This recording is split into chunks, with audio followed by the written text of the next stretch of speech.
கர்த்தருடைய நாமம் மகிமைப்படுவதாக.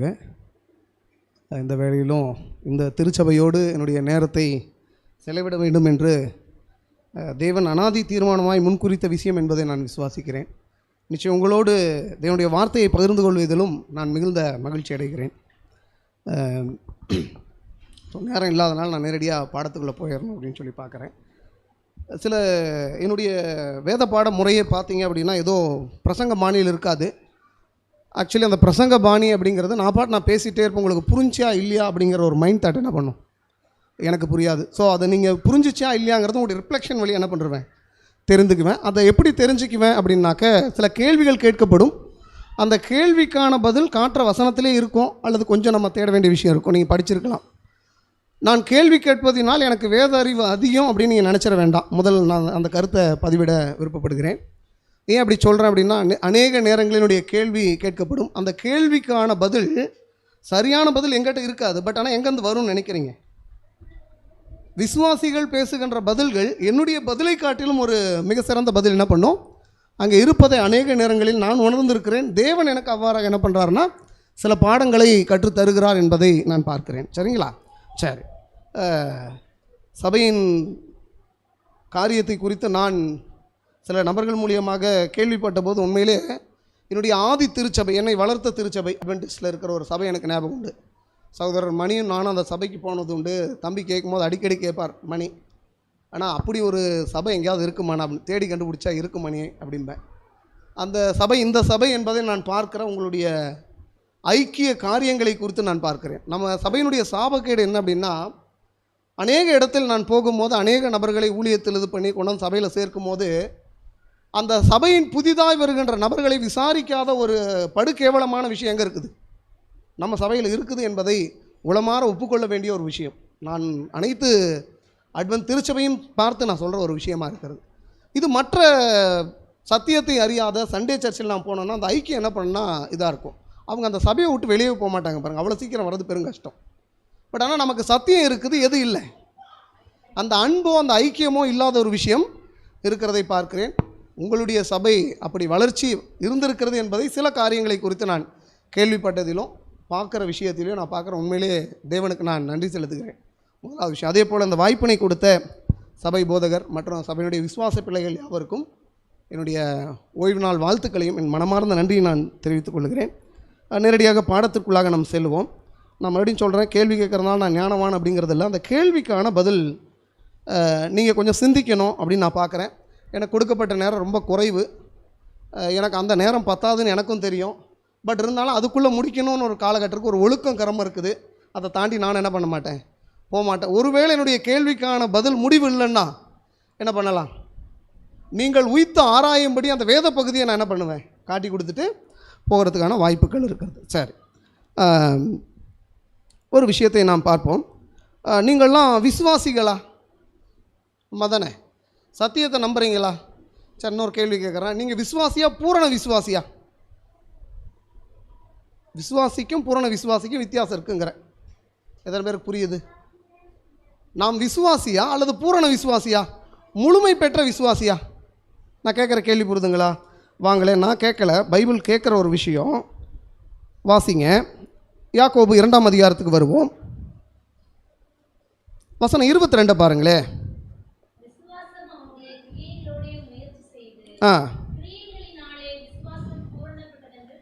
சரி, உங்களுடைய விசுவாசம் பூரணப்படுகின்ற விஷயம் எப்பொழுது வருகிறது? கிரிகையினாலே உங்களுடைய விசுவாசம் பூரணப்படுகிறது அப்படின்னு சொல்லிட்டு வேத வாக்கியம் என்ன பண்ணுதுன்னா சொல்லுகிறதை பார்க்கிறோம். அதானே? இப்போ கேள்வி என்னன்னா, விசுவாசம் என்றால் என்ன? நம்பப்படுகிற உறுதியும் காணப்படாதவே நிச்சயமாக இருக்கிறது. நான் நம்புகிறேன், உறுதியாக நம்புகிறேன், ஆனால் என்ன பண்ணல, பார்க்கலைங்க. ஆனால் பார்க்காத விஷயத்தை எப்படி நம்புகிறேன்? நான் பார்த்ததை போல நம்புகிறேன், அதுதான் விசுவாசங்கிறோம். அப்படி தானே? சரி, நான் சொல்கிற விஷயம் புரியுதுங்களா? ஏசப்பா யாராவது பார்த்தீங்களா? பார்க்கல, ஆனால் நம்புகிறோம். அப்படின்னு ஒருத்தர் இருந்தார், வாழ்ந்தார்.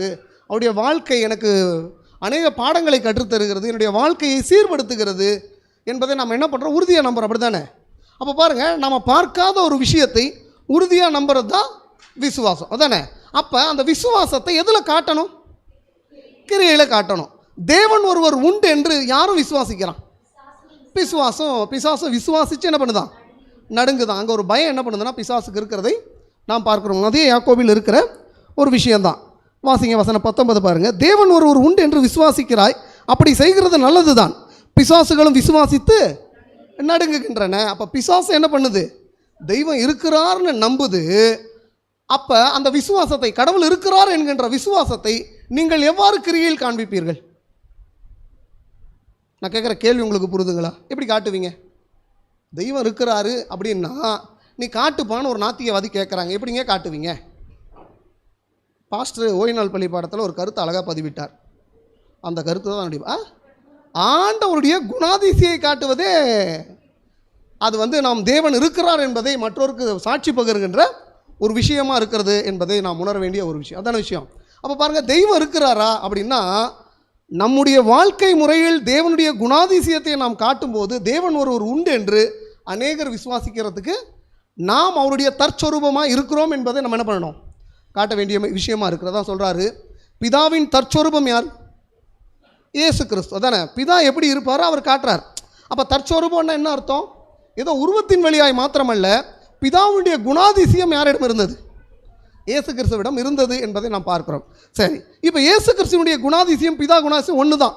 இப்போ கிறிஸ்துவும் இல்லை, தேவனும் எங்கேயோ இருக்கிறாங்க. அவருடைய குணாதிசயத்தை காட்டுவதற்காக தான் யாரை படைத்தார்? மனிதனை படைத்தார். நான் சொல்கிற விஷயம் புரிதுங்களா? அப்போ பாருங்கள், அவருடைய குணாதிசயத்தை காட்டுவது தான் தேவன் உண்டு என்று விசுவாசிக்கின்ற அந்த விசுவாசம் நாம் கிரிகையில் காண்பிக்கிறோம். அப்போ உங்களுடைய கிரிகை பூரணப்படணும்னா என்ன அர்த்தம்? அதை முழுமைப்படணும் என்ன அர்த்தம்? நீங்கள் நம்புறத முழுமையாக நம்பினீங்கன்னா எவ்வளோ உங்கள்கிட்ட குணாதிசயம் வரணும்? எவ்வளோ மாறி இருக்கணும்? 99.9% அல்லது 100% என்ன பண்ணணும்? மாறணும். அப்போ ஏன் 100% நம்மளால் மாற முடியல? சிம்பிளான விஷயங்க. கோவப்பட்டாலும் பாவம் செய்யாதங்கிறார். நீங்கள் சொல்லுங்கள், நம்ம படுற கோவம் பூரா பாவமாக இருக்குதா இல்லை பாவம் இல்லாமல் இருக்குதா? அதானே? வாங்களே, ரோமர் 7 இப்படியாக ஒரு வேத வசனம் சொல்லுது. ரொம்ப அழகாக ரோமர் 7 அட்வென்டிஸ்ட்டை பற்றி பேசுகிற ஒரு விஷயம் அப்படிங்கிறத நம்ம பார்க்க வேண்டிய ஒரு கருத்தாக இருக்கிறது. ரோமர் 7 வசனம் 1வது வசனத்தை வாசிங்களே. யாரோடு பேசுகிறாரா? யார் இவர்? நான் கேட்குறேன், நியாயப்பிரமாணத்தை அறிந்தவர்களோடு நான் பேசுகிறேன். சகோதரே, ஒரு மனுஷன் உயிரோடு இருக்கும் அளவு நியாயப்பிரமாணம் ஆளுகிறது என்று அறியாது இருக்கிறீர்களா சொல்கிறார். நியாயப்பிரமாணத்தை அறிந்தவன் யார்? நான் அட்வென்டிஸ்டா அல்லது சண்டே சர்ச்சான்னு கேட்குறேன். நியாயப்பிரமாணத்தை அறிஞ்சவன் யார்? நம்ம தானே. என்னப்பா சொல்கிறாரு? இப்போ உங்கள்கிட்ட கேள்வி கேட்குறேன்ப்பா, நீ நியாயப்பிரமாணத்தை அறிஞ்சவன், நீ எனக்கு சொல்லுங்கிறார். சொல்லிட்டு சில கருத்தெல்லாம் பதிவிட்டு வர்றாரு பாருங்க. 15க்கு வாங்க, வசனம் 15. எப்படி எனில் நான் செய்கிறது எனக்கே சம்மதி இல்லை. யார் கிட்ட பேசுகிறாரு? செவன்த் டே அட்வென்டிஸ்ட் காந்தி கிட்ட பேசுகிறார். சொல்கிறாரு, காந்தி பேசுகிறார். பவுல் அதே தானே. செவன்த் டே அட்வென்டிஸ்ட் பவுல் தான் எழுதுறாரு. எழுதும்போது சொல்கிறார், எப்படி எனில் நான் செய்கிறது எனக்கே சம்மதி இல்லை, நான் செய்கிறது எனக்கு சம்மந்தமே கிடையாதுப்பாங்கிறார். சொல்கிறாரு, நான் விரும்புகிறதை செய்யாமல் நான் வெறுக்கிறதையே. சரி, நல்லா கவனிங்க. நான் விரும்புகிறதை செய்யாமல் வெறுக்கிறதே செய்கிறேன். நீங்கள் சொல்லுங்கள், எத்தனை பேர் விருப்பத்தோடு கோவப்படுறீங்க? யாராவது இங்கே விருப்பத்தோடு கோவப்படுற நபர் யாராவது ஒருத்தர் உண்டா? கை தூக்கலாம். நான் விரும்பி தான் பிரதர் கோவப்படுறேன் அப்படிங்கிறவங்க. நான் விருப்பத்தோடு தான் பொய் பேசுகிறேன் அப்படிங்கிற நபர். ஆனால் எப்படிங்க வீட்டில் இருந்தால் கோபம் அப்படியே மூக்கு மேலே பொத்துட்டு வருது? அதான் சொல்கிறார், எப்படி என்ன நான் செய்கிறது எனக்கே சம்மதி இல்லை, நான் விரும்புகிறதை செய்யாமல் வெறுக்கிறதே செய்கிறேன். என்னுடைய விருப்பம் என்ன? கோவப்படக்கூடாது என்பது தான். ஆனால் என்னுடைய செய்கை எப்படி? நான் சொல்கிற விஷயம் புரிதுங்களா? அதான் கேட்டேன், நீங்கள் விசுவாசிங்களா பூரண விசுவாசியான்னு கேட்டேன். பூரண விசுவாசி என்பவன் எப்படி இருப்பான்? அவன் என்ன விரும்புகிறானோ அந்த விருப்பத்தை செயல்முறைப்படுத்துகிறவனாக இருக்குவான். அவனுடைய விருப்பம் எதை சார்ந்து இருக்கும்? கிறிஸ்துவை சார்ந்து இருக்கும். அவனுடைய விருப்பம் கிறிஸ்துவின் குணாதிசயமாக இருக்கும். அப்போ கிறிஸ்துவின் குணாதிசயத்தை காட்டுவது எங்கு முதலில் துவங்குகிறது? எங்கே துவங்குது? சர்ச்சிலையா? வேலை செய்கிற இடத்துலையா? இங்கெல்லாம் ரொம்ப அழகாக என்ன பண்ணுறோம்?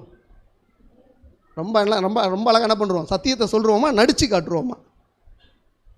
நான் கேட்குற கேள்வி புரிதுங்களா? ரொம்ப அழகாக நடிச்சிடலாம், ஆனால் என்னுடைய நடிப்பு எங்கே வேகாது? என்னை பற்றி நீங்கள் தெரிஞ்சுக்கணுன்னா எங்கே வந்தால் போதும். ஆமாம், என் வீட்டில் எத்தனை நாள் தங்கினா என்னை பற்றி தெரிஞ்சிடும். 1 மணி நேரம் போதுங்கிறாங்க பாருங்கள். ரொம்ப ஷார்ப்பாக கவனிச்சா 1 மணி நேரங்க. சொல்கிற விஷயம் புரிதுங்களா? நான் எங்கே வேணாலும் நடிச்சிடலாம், ஆனால் எங்கே வராது? வீட்டில். உன்னுடைய குணாதிசயம் வீட்டில் விளங்கவில்லை அப்படின்னா நீ எங்கே போனாலும் நீ ஊழியம் பார்த்தா மற்ற விஷயங்களோ ஒன்றுக்கும் பிரயோஜனம் இல்லைங்கிறார். இங்கே கண்காணியானவனுக்கு சில ஆலோசனைகளை பவுல் சொல்வது உண்டு. நமக்கு தெரிஞ்ச வசனம் எடுக்க விருப்பப்படல. ஒரு கண்காணியானவனால் அது போதகரோ இருந்தால் அவன் முதல் எதை நடத்தணும்? சரியா? தன்னுடைய சொந்த குடும்பத்தை சரியாய் நடத்தாதவன் எதை கொடுக்காதங்கிறார். உங்களுக்கு என்ன அதனுடைய அர்த்தம் என்ன புரியுதுங்க? சபையை கொடுக்காதங்கிறார். எனக்கு அதை வாஸ்த உடனே தூக்கி வாரி போட்டுருச்சு. என்ன தெய்வம் இப்படி பேசுகிறாரு அப்படின்ட்டு. ஒரு சொந்த குடும்பத்தை நடத்த தெரியாதவன் என்ன கொடுக்காதங்கிறார்? சபையை கொடுக்காதங்கிறார். தானே விஷயம்? நீங்கள் சொல்லுங்கள், சொந்த குடும்பத்தை நடத்த தெரியாதவனுக்கு சபையே இல்லைன்னா பரலோகம் உண்டா? கிடையவே கிடையாது. நான் சொல்கிற விஷயம் புரிந்து ஏதோ பாஸ்ட்டுக்கு சொல்கிற விஷயமா இல்லை விசுவாசிக்கு சேர்த்தே பேசுகிறாரா? உங்களுடைய குடும்பத்தை நீங்கள் நடத்த தெரியல அப்படின்னா, உங்களுடைய குடும்பத்தை நீங்கள் கையாள தெரியலன்னா, அது கணவனோ மனைவியோ அல்லது உங்களுடைய கணவன் மனைவி இருவருடைய உறவு பிள்ளைகளை சரியாக வழிநடத்தலை அப்படின்னா எது இல்லைங்கிறார். அம்மையார் ரொம்ப அழகாக எழுதுகிறாங்க, அநேகர் ரட்சிப்பை இழப்பது அந்த காரியம் எதில் வரும் அப்படின்னா, தன்னுடைய குடும்பத்தின் பிள்ளைகளை சரியாய் வளர்க்காத போது, தன்னுடைய குடும்பத்தின் பிள்ளைகளை ரட்சிப்பின் பாதையில் வளர்க்காத போது எதை இழக்கிறாங்களாம்? எதை இழக்கிறாங்களாம்? ரட்சிப்பை இழக்கிறாங்களாம். நீங்கள் காணிக்கை கொடுத்துருக்கலாம், ஓய் நாள் புளி சாதம் சமைச்சு கொண்டு வந்திருக்கலாம், சாயந்தரம் பூரா என்ன பண்ணியிருக்கலாம்?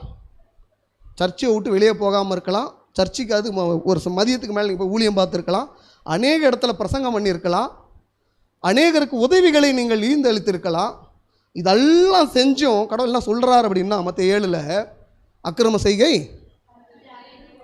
என்ன இவ்வளோ ஒரு அவலமான ஒரு நிலையில் இருக்கிறோன்னு தெரியுதுங்களா?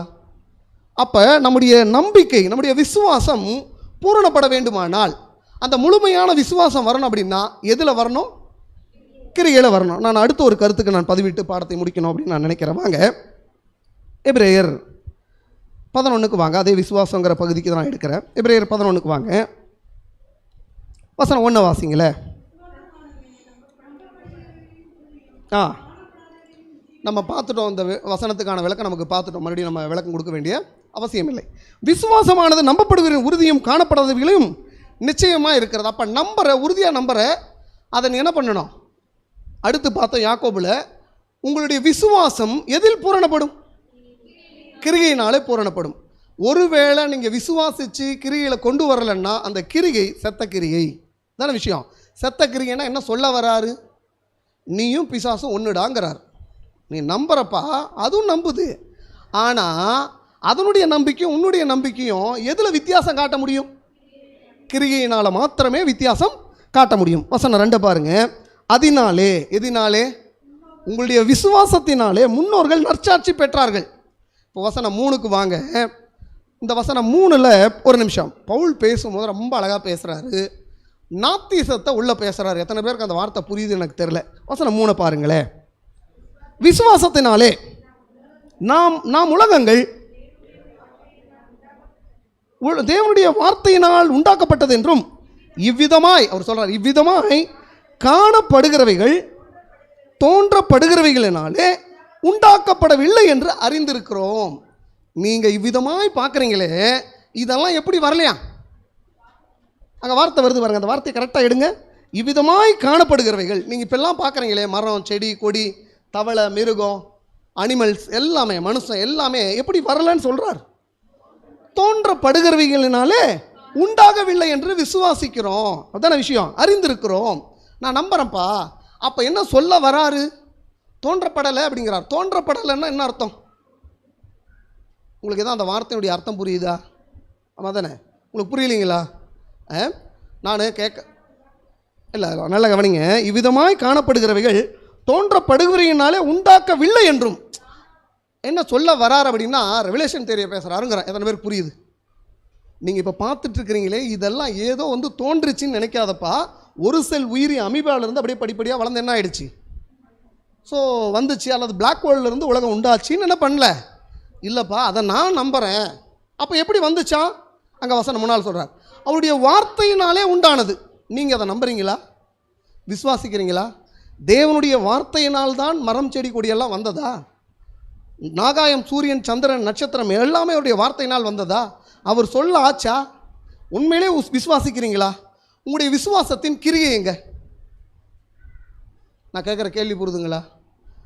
ஆண்டவருடைய வார்த்தையினால் தான் இந்த உலகம் உண்டாக்கப்பட்டது என்றால் அந்த விசுவாசத்தை நீங்கள் எதன் அடிப்படையில் காட்டும்? எங்க உங்களுடைய கிரியை? அவர் வார்த்தையால் தான் படைச்சான்றது கிரியை எப்படி காட்டுவீங்க? நான் கேட்குற கேள்வி புரிதுங்களா? புரிஞ்சா புரியலையா? புரியலன்னா மறுபடியும் இன்னும் கொஞ்சம் மாற்றி கேட்கணும்னு கேட்குறேன். நீங்கள் சொல்லுங்கள், உங்களுக்கு ஏதாவது யோசனை, ஏதாவது பதில் இருந்தால் நீங்கள் சொல்லலாம். ஒருவேளை ஏன் கேட்குறேன்னா, இந்த கருத்து இன்னும் மேலோங்கி வரணுங்கிறதுக்காக தான், கலந்தாலோசிக்கிறது தான். ஸோ இந்த விஷயம் இந்த சபைக்கு கொடுக்கப்பட்ட ஒரு ஆசீர்வாதம். அப்படி தான் பேசுகிறத ரிப்பீட் நம்ம பேசுகிறதுக்கான ஒரு தகுதி ஆண்டவர் என்ன பண்ணுறாரு, கொடுத்துருக்கிறார். அப்போ தேவனுடைய வார்த்தையினால் உலகம் உண்டாக்கப்பட்டது என்று எப்படி நீங்கள் வந்து கிரியையில் காண்பிக்கிறீர்கள்? நீங்கள் பூரண விசுவாசியா? என்ன கேட்குறேன், உங்களுக்கு புரிதுங்களா இல்லையா? பூரண விசுவாசியா அல்லது விசுவாசியாக இருக்கிறீங்களா? என்னங்க நம்மளை ஆண்டவர் பார்த்து கேட்குறாரு ஒரு கேள்வி. இந்த பூரண ஆகலை. சரி, ஓகே பாஸ்டர்மா. இப்போ விசுவாசம் இந்த வார்த்தையினால தான், ஆண்டவர் சொன்ன வார்த்தையினால தான் பறவை வந்துச்சு, மரம் வந்துச்சு, செடி வந்துச்சு, செகண்டில் வந்துச்சு அப்படின்னு சொல்கிறோம். அவ்வளோதானே? பிரம்மாண்டமான உலகம், அந்த ஆழம், அந்த கடலுடைய ஆழம், மலைகளையும் குன்றுகளையும் அதில் இருக்கின்ற மரங்களையும் அந்த மரத்தில் இருக்கின்ற சில காரியங்களை நீங்கள் போய் பார்த்தீங்கன்னு வச்சுக்கோங்களேன், ஒவ்வொரு விஷயமும் பார்த்தீங்கன்னா அதை நம்ம செய்யணுன்னாலே, ஒரு பொம்மையை செய்யணுனாலே நாட்கள் எடுக்குதுங்க. ஆனால் அவர் செஞ்சது எவ்வளோ நேரத்தில்? அப்படிங்கிற நேரத்தில் செஞ்சார் தானே விஷயம். செகண்ட் ஆஃப் இது அது எதை காட்டுது? அவருடைய வல்லமையை காட்டுகின்ற விஷயமா இருக்கிறது. உண்மையிலே அவருக்கு வல்லமை இருக்கிறது. அவர் வார்த்தையினால் தான் உண்டாக்கினார் என்பதை நான் விசுவாசிக்கிறேன். அந்த விசுவாசம் கிரியில் எப்படி காட்டுவீங்க? ஆனால் பிசாசம் நம்புது. ஆமாம், ஆண்டவர் தான் படைச்சார் அந்த உலகத்தை. அவன் சொல்லுவானா சொல்ல மாட்டானா? அவங்ககிட்ட கிரி இருக்கா? இல்லைங்க. சார் அவங்ககிட்ட இல்லை, நம்மகிட்ட இருக்கணுமா இல்லையா? ஒருவேளை நம்மகிட்ட இல்லைன்னா நான் யார்? நானும் அவனும் ஒன்று தான். அவன் கூட்டாளி தாங்கிறேன். நான் சர்ச்சில் உட்காந்து அவன் கூட்டாளியாக இருக்கலாமான்னு கேட்குறேன். சரி, பதில் பார்த்துருவோமா? வாங்க, வெளிப்படுத்தல் 14க்கு வாங்க.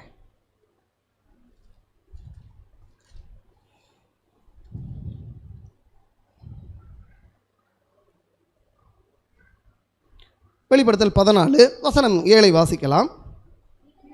மிகுந்த சத்தமிட்டு தேவனுக்கு பயந்து அவரை மகிமைப்படுத்துங்கள்.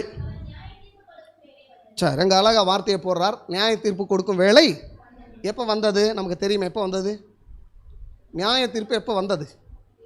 1844 அக்டோபர் 22. ஓகே, இப்போ பாருங்கள், மிகுந்த சத்தமிட்டு தேவனுக்கு பயப்படு அவரை மகிமைப்படுத்து அவர் நியாய தீர்ப்பு கொடுக்கும் வேலை வந்தது. இதுவரை நீ பயப்படல, இதுவரை நீ வந்து இது பண்ணல, பரவாயில்லப்பா. ஆனால் இனியாவது நீ என்ன பண்ணு? ஆண்டவருக்கு பயப்படு, ஆண்டவரை மகிமைப்படுத்து. ஏன் சாமியை மகிமைப்படுத்தணும்?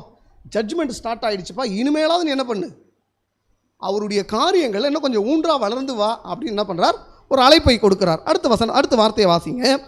வானத்தையும் பூமியையும் சமுத்திரத்தையும் நீரூற்றுகளையும் உண்டாக்கினவரையே தொழுது கொள்ளுங்கள் என்று கூறினார். யாரை வணங்கணுமா? வானத்தையும் பூமியும் சமுத்திரத்தையும் நீரூற்றுகளையும் உண்டாக்கினவரையே தொழுது கொள்ளுங்கள். நான் கொஞ்சம் மாற்றி கேட்குறேன், நீங்கள் சொல்லுங்கள். இந்த வானம் பூமி சமுத்திரம் நீரூற்றுகளை உண்டாக்கினவர் யார்? யார்? ஏசப்பா அப்படின்னு சொல்கிறீங்களே, அதற்கான காரியம் எங்க? நான் கேட்குறேன், நல்லா கவனிங்க. நான் இப்படி கேட்குறேன், நம்மளாம் அறிவாளியா முட்டாளா? தேவனுடைய பிள்ளைகள் அறிவாளியா முட்டாளா? அறிவாளிகள். முட்டாள்ன்ட்டிங்கன்னா தெய்வம் முட்டாளாகிடுவார். சரியா? நம்ம அறிவாளி தான். சரி, நல்லா கவனிங்க. உங்கள் பைபிளில் பக்கத்தில் என்ன எழுதுவீங்க? நீங்கள் என்ன எழுதுவீங்க? ஏன் பேர் எழுதுறீங்க? அது ஏன் புக்கு, அது ஏன் பைபிளில் தானே விஷயம். பிள்ளைங்களுக்கு ஸ்கூலில் ஒரு நோட்டை ஒன்று வாங்குறேங்க. இந்த நோட்டை வாங்கினோடனே பிள்ளைங்கிட்ட அப்படியே கொடுத்து அனுப்பிச்சிருவீங்களா? என்ன பண்ணுவீங்க? அட்டை போட்டு கொடுத்துருவீங்களா? லேபிள் ஒன்று ஒட்டி நேம் எழுதுவோம் தானே விஷயம், நம்ம தானே? சார், அந்த லேபிள் என்ன சொல்லுது? அது இன்னாருடைய புக்குன்னு சொல்லுது, அப்படி தானே? அப்போ பாருங்கள், ஆஃப்டர் ஆல் அந்த புக்கு எவ்வளவு தேரும், அந்த நோட்டு எவ்வளவு தேரும்? ஒரு புக்கு ஒரு நோட்டுடைய விலை என்ன? 50 ரூபா போகுமா? ஆஃப்டர் ஆல் 50 ரூபா பொருள் எந்தன்னு உரிமை பாராட்டுறீங்கல்ல, அதே போல் இந்த வானமும் பூமியும் சமுத்திரமும் யாருடையது? சரி, உங்களை விட அறிவாளி தெய்வமா இல்லையா? ஆமாவா இல்லையா? சரி, நான் மறுபடியும் கேட்குறேன், டைம் கூட்டிகிட்டு போது என்னால் முடிக்க முடியாது போல இருக்குது. நம்மளை விட அறிவாளி தெய்வம் ஒரு நோட்டு புத்தகத்தில் நம்ம லேபிள் ஒட்டியிருக்கிறோம்ல, அதே போல் இந்த வானம் பூமி சமுத்திரம் இதெல்லாம் அவர் தான் சொல்லிட்டு அவர் ஒட்டின லேபிள் இங்கே இருக்கு. நான் இப்படி கேட்குறேன் பாருங்கள். இந்த வானமும் பூமியும் இருக்குது, வானத்துக்கும் பூமிக்கும் மத்தியில் ஒரு அக்னி இதில் வந்துட்டு இந்த உலகத்தை உண்டாக்கினவர் கர்த்தராக இயேசு கிறிஸ்து அப்படின்னு எழுதியிருந்தா ஒரு பையன் பேசியிருப்பானான்னு கேட்குறேன். ரொம்ப எழுத முடியுமா இல்லையா? வல்லம் இருக்கா இல்லையா? அவ்வளோ வல்லமை உள்ள தெய்வம் ஏன் அதை எழுதலை? பாயிண்ட்டுக்கு வந்துட்டோம் பாருங்க. பாஸ்டர்மா சொல்கிறாங்க, என்ன சொல்ல வராங்க? ஓய்வு நாள் தான் அவர் படைத்தார் என்பதனுடைய அடையாளமே அதுதான் தானே விஷயம்.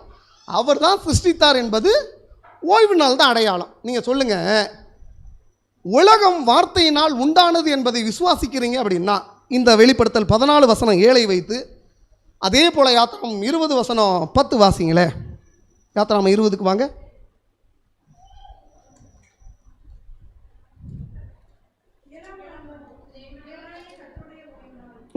வசனம் 11 மன்னிக்கவும்.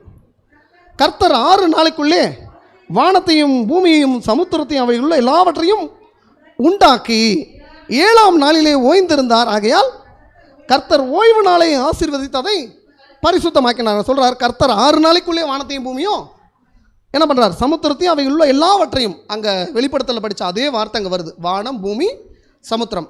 எத்தனை நாளில் முடிச்சாராம்? இப்போ 7ஆவது நாள் என்ன பண்ணிட்டார்? அவர் ஏதோ செஞ்ச வேலைக்கு டயர்டா? என்ன அர்த்தம்?